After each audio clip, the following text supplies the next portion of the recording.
बोल बम जय शिव जय शिव जय शिव बोल बम जय शिव जय शिव जय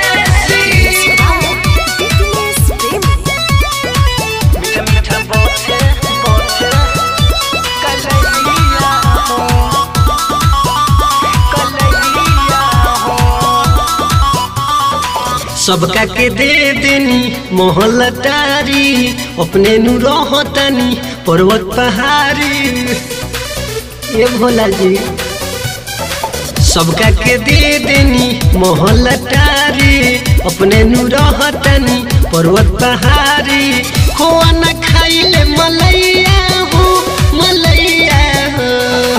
सिलवट पपीसी गजा भोगिया ये भोला मीठा मीठा बोथे कलैया हो। सिलवट पपीसी गजा भोगिया ये भोला मीठा मीठा बोथे कलैया हो।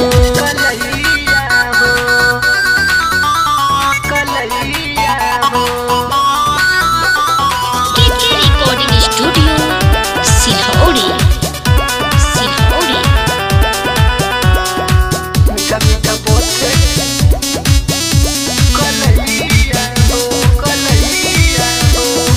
बरसे बदरिया चुइल पानी मरई छवाई भोला हम भी जतनी कैसे रोहतानी जी के दुख बड़ा सोहतानी जी।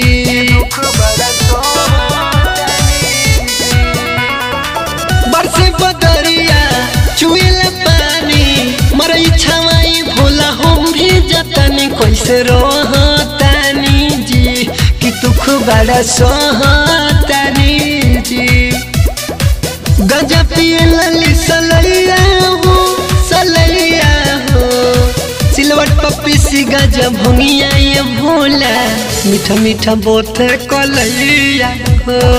सिलवट पपीसी गजा भोगिया ये भोला मीठा मीठा बोथे कलैया हो।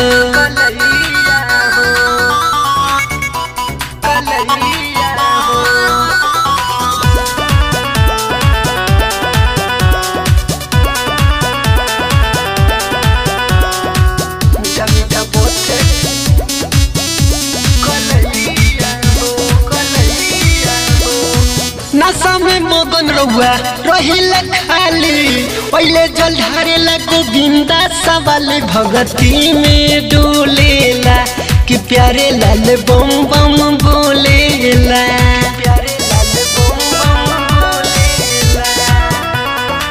नशा में मगन रहुआ रहिला खाली पहले जल ढारेला गोविंदा सवाले भगती में डोलेला कि हर हर बम बम बोलेला।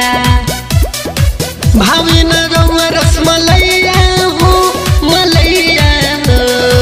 सिलवट पपीसी गजा भोगिया ये भोला मीठा मीठा बोथे कलैया हो। सिलवट पपीसी गजा भोगिया ये भोला मीठा मीठा बोथे कलैया हो।